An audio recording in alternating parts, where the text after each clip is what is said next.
ലോക മാധ്യമങ്ങളിൽ നിറഞ്ഞു നിൽക്കുന്ന ഒരു വ്യക്തി ആരാണ്? നിസ്സംശയം പറയാം, അമേരിക്കൻ പ്രസിഡന്റ് ഡൊണാൾഡ് ട്രംപ് തന്നെയാണ്. ട്രംപ് അധികാരത്തിൽ കയറി ആ നിമിഷം മുതൽ, ആ മണിക്കൂറുകൾ മുതൽ എന്ന് പറയേണ്ടതില്ല, ആ നിമിഷം മുതൽ അദ്ദേഹം ഒപ്പിട്ടുകൊണ്ടിരിക്കുന്ന ഉത്തരവുകളും അദ്ദേഹം നടപ്പിലായിക്കൊണ്ടിരിക്കുന്ന പരിപാടികളുമൊക്കെ ദിവസവും വാർത്തകളിൽ നിറഞ്ഞു വരികയാണ്. ഓരോ ദിവസവും പുതിയ പുതിയ വാർത്തകളാണ് ട്രംപിനെ കുറിച്ച് വരുന്നത്. ട്രംപ് ചെയ്യുന്ന നടപടികൾ, അതായത് അനധികൃത കുടിയേറ്റക്കാരെ ഒഴിപ്പിക്കുക എന്നതാണ് ആദ്യമായിട്ട് അദ്ദേഹം കൊണ്ടുവരുന്ന അദ്ദേഹത്തിൻ്റെ നടപടി. ഒപ്പിട്ടതും അങ്ങനെ തന്നെയാണ്. അതുപോലെ തന്നെ പൗരാവകാശം, അമേരിക്കയിലെ പൗരന്മാർ എങ്ങനെയുള്ളവരായിരിക്കണം, എങ്ങനെയുള്ളവരായിരിക്കരുത് എന്ന തരത്തിൽ പൗരന്മാരെ അംഗീകരിക്കേണ്ടത് എങ്ങനെയാണ്, അവിടെ ജനിക്കുന്ന കുട്ടിക്ക് എങ്ങനെ പൗരം കിട്ടും, ഒന്നുകിൽ അത് അമേരിക്കക്കാരനായ അച്ഛനോ അമ്മയോ അമേരിക്കക്കാരനായിരിക്കണം, എന്നാൽ മാത്രമേ ആ ജനിക്കുന്ന കുട്ടിക്ക് അമേരിക്കൻ പൗരത്വം ലഭിക്കൂ. അല്ലാതെ വിദേശത്തു നിന്ന് വരുന്ന രണ്ടുപേർ കുഞ്ഞിനെ അവിടെ പ്രസവിച്ചു കഴിഞ്ഞാൽ ആ കുഞ്ഞിന് പൗരത്വം ലഭിക്കില്ല എന്ന തരത്തിലുള്ള ഉത്തരവ് ആദ്യം വരുന്നു. അത് കഴിഞ്ഞിട്ട് അനധികൃതമായി കുടിയേറുക്കെതിരായിട്ടുള്ള നടപടിയുമായി മുന്നോട്ട് വരുന്നു. കുടിയേറിയവരെ മുഴുവനും പിടികൂടിയിട്ട് അതാത് രാജ്യങ്ങളിലേക്ക് അയക്കുന്നു.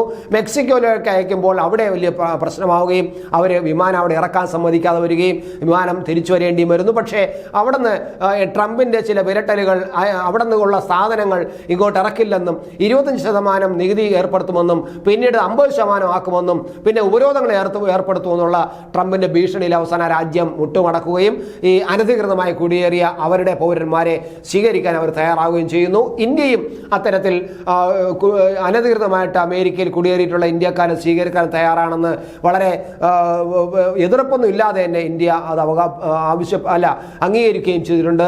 തീർച്ചയായിട്ടും ഞങ്ങൾ അങ്ങനെയുള്ള പൗരന്മാരെ ഞങ്ങൾ സ്വീകരിച്ചു കൊള്ളാമെന്ന് ഇന്ത്യ പറയുകയും ചെയ്തിട്ടുണ്ട്. അങ്ങനെ ലോകത്ത് അനധികൃതമായിട്ട് അമേരിക്കയിൽ കുടിയേറി കിടക്കുന്ന ആൾക്കാരെ മുഴുവനും ഒഴിവാക്കാനുള്ള ശ്രമമാണ് ഈ ട്രംപ് നടത്തിക്കൊണ്ടിരിക്കുന്നത്. സത്യത്തിൽ നമ്മൾ കാണുമ്പോൾ ട്രംപിൻ്റെ ദാഷ്ട്യമാണ്, വട്ടത്തരമാണെന്നൊക്കെ പറയുമെങ്കിലും അദ്ദേഹം ഈ തിരഞ്ഞെടുപ്പ് കാലഘട്ടത്തിൽ പറഞ്ഞ കാര്യം, അതായത് ഞാൻ ഇത്തരം കാര്യങ്ങൾ ചെയ്യും, അമേരിക്കയ്ക്ക് വേണ്ടിയിട്ടായിരിക്കും ഞാൻ പ്രവർത്തിക്കുന്നത്, അനധികൃത കുടിയേറ്റക്കാരെ ഞാൻ ഒഴിവാക്കും, അതുപോലെ ഒരുപാട് കാര്യങ്ങൾ അദ്ദേഹം പറഞ്ഞു. ആ പറഞ്ഞ കാര്യങ്ങൾ വച്ച് താമസിപ്പിക്കാതെ ടടാ എന്ന് പറഞ്ഞ് അദ്ദേഹം നടത്തിക്കൊണ്ടിരിക്കുന്നതാണ് നമ്മൾ കാണുന്നത്.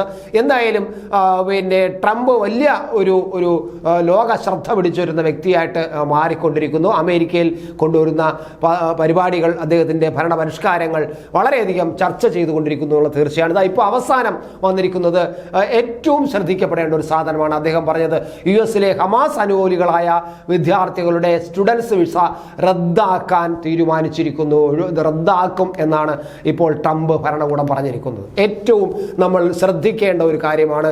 ഹമാസ് അനുകൂലികളായ വിദ്യാർത്ഥികളുടെ സ്റ്റുഡൻസ് വിസ റദ്ദാക്കും. വിദേശത്ത് നിന്നും പഠിക്കാൻ വന്ന കുട്ടികൾ അവിടെ വന്നിട്ട് അവിടെ ബഹളമാക്കുകയും സമരം ഉണ്ടാക്കുകയും ഒക്കെ ചെയ്യുന്നത് നമ്മൾ കണ്ടതാണ്.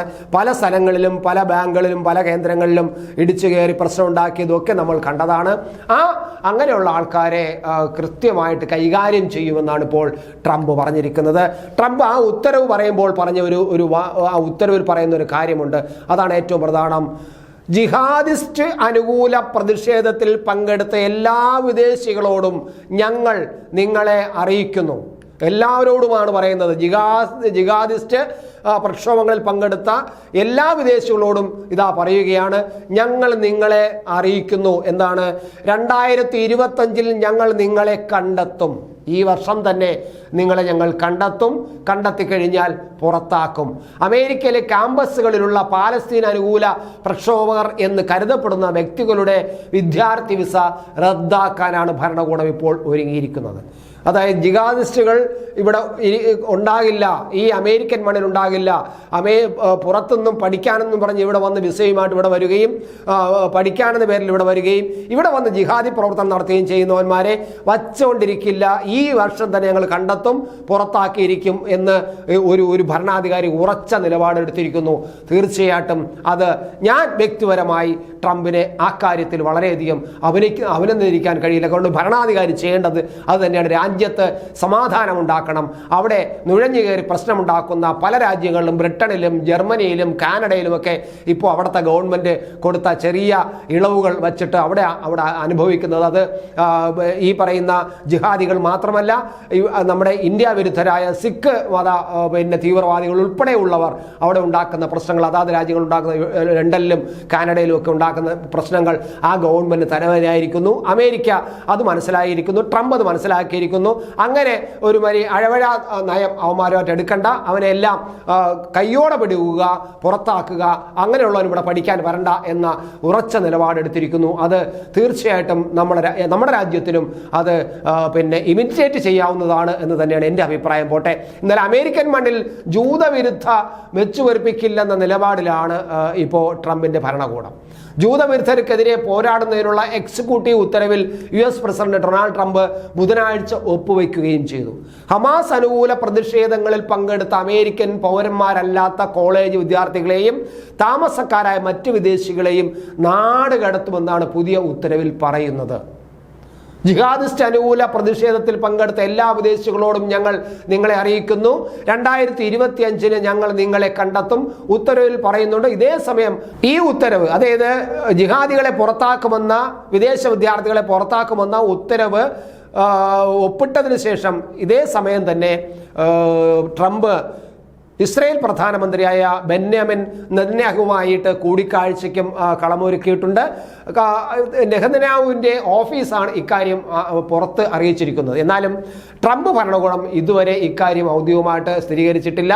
ഫെബ്രുവരി 4 വൈറ്റ് ഹൗസിൽ ചർച്ചയ്ക്കാണ് ക്ഷണം ഉള്ളത് എന്നാണ് ഇപ്പോൾ നെതന്യാഹുവിൻ്റെ ഓഫീസ് പറയുന്നത്. ട്രംപ് അത് സ്ഥിരീകരിച്ചിട്ടില്ല. ഒരുപക്ഷെ ട്രംപിന് അതിന് സ്ഥിരീകരിക്കേണ്ട സമയം ഇനിയുമുണ്ട്, കുറച്ചും കൂടെ ചില കാര്യങ്ങൾ ചെയ്തു തീർക്കാറുണ്ട്, എന്നിട്ട് അത്തരം കാര്യങ്ങൾ പറയാമെന്ന് ട്രംപ് വിചാരിക്കുന്നുണ്ടായിരിക്കാം. എന്തായാലും ട്രംപിന്റെ രണ്ടാം ഊഴത്തിൽ വൈറ്റ് ഹൗസിലേക്ക് ക്ഷണിക്കപ്പെട്ട ആദ്യ വിദേശ രാഷ്ട്ര തലവനാണ് നെതന്യാഹു. അങ്ങനെയാണെങ്കിൽ, അതായത് ഫെബ്രുവരി 4 തമ്മിൽ കാണുമെങ്കിൽ ആദ്യമായിട്ട് കാണുന്ന ഒരു വിദേശ തലവനായിരിക്കും നെതന്യാഹു.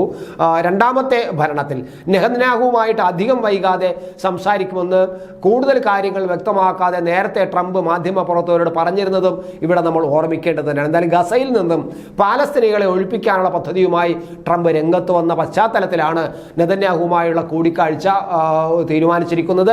ഈജിപ്തും ജോർദാനും പാലസ്തീൻ അഭയാർത്ഥികളെ സ്വീകരിക്കണമെന്നാണ് ട്രംപ് പറഞ്ഞിരിക്കുന്നത്. എന്നാൽ പദ്ധതിയോട് സഹകരിക്കില്ലെന്ന് ജോർദാനും ഈജിപ്തും വ്യക്തമാക്കിയിട്ടുണ്ട്. പക്ഷേ അത് എത്രമാത്രം അത് നടപ്പിലാക്കാൻ അവർക്ക് കഴിയും, ട്രംപിൻ്റെ ഈ നിർദ്ദേശം നടപ്പിലാക്കാതെ ഇരിക്കാൻ കഴിയുമോ എന്ന് നമ്മൾ ഇനി കാത്തിരുന്ന് കാണേണ്ടത്. എന്തായാലും ഒരു കാര്യം എടുത്തു പറയേണ്ടതാണ്. നമ്മുടെ രാജ്യം, നമ്മുടെ ഭാരതം ഒരുപക്ഷെ ഇമിറ്റേറ്റ് ചെയ്യേണ്ടത് അത് തന്നെയാണ് ട്രംപിൻ്റെ ഈ ജിഹാദികൾ, വിദേശികളായ പഠിക്കാൻ വരുന്ന കുട്ടികൾ ഇവിടെ വന്നിട്ട് നമ്മുടെ ചില യൂണിവേഴ്സിറ്റികളെല്ലാം അങ്ങനെയുള്ളവരുണ്ട്. ജിഹാദി മുദ്രാവാക്യവുമായിട്ട്, ആസാദി മുദ്രാവാക്യവുമായിട്ട് കുറേ ആൾക്കാരും നമ്മുടെ നാട്ടിലുണ്ട്. അവരെല്ലാം ഈ ആസാദി മുദ്രാവാക്യം നിൽക്കുന്ന രാജ്യവിരുദ്ധ പ്രവർത്തനമാണെന്ന് പലപ്പോഴും പറയുന്നതല്ലാതെ നടപടിയെടുക്കാൻ അമാന്തിച്ച് നിൽക്കുന്നതാണ് കാണുന്നത്. നമ്മുടെ ഭരണഘടനയും നമ്മുടെ രീതികളും ഒരു അമേരിക്കൻ സ്റ്റൈലിലുള്ള രീതി അല്ലാത്തത് കൊണ്ടാണ് നമുക്ക് അത്തരം കാര്യങ്ങൾ ഇടപെടാൻ കഴിയാത്തത്. പക്ഷേ ഈ രാജ്യത്ത് ഛിദ്രം ഉണ്ടാക്കാൻ വരുന്ന, പഠിക്കാനെന്നും പറഞ്ഞ് വരുന്ന വിദ്യാഭ്യാസ വിഷയമായി വന്നിട്ട് ഇവിടെ ജിഹാദി പ്രവർത്തനം നടത്തുന്ന എല്ലാവരെയും ട്രംപ് ചെയ്തതുപോലെ തന്നെ കണ്ടെത്തി പുറത്ത് ഇടുകയോ അതല്ലെങ്കിൽ ട്രംപ് പറഞ്ഞതുപോലെ ആ ജയിലിൽ കൊണ്ടുവിടുകയോ ചെയ്യേണ്ടത് അത്യാവശ്യം തന്നെയാണ്.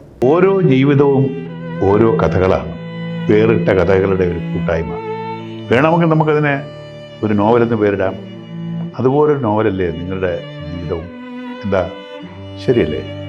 നിങ്ങളുടെ അനുഭവങ്ങൾ, കഥകൾ എന്തുമായിക്കൊള്ളട്ടെ, അത് കേൾക്കാൻ DNA ന്യൂസിലൂടെ ഞാൻ എത്തുന്നു. കഥ പോലൊരു ജീവിതം, അതിനായി ഞാൻ നിങ്ങൾക്ക് വേണ്ടി കാത്തിരിക്കുന്നു. നമുക്ക് ഒന്നിച്ച് കാണാം, കുറേ കാര്യങ്ങൾ സംസാരിക്കാം, വേദനകൾ പങ്കിടാം. നിങ്ങളുടെ വിഷയങ്ങൾ, അനുഭവങ്ങൾ അത് ഞങ്ങളെ അറിയിക്കേണ്ട വിലാസം താഴെ കൊടുക്കുന്നു.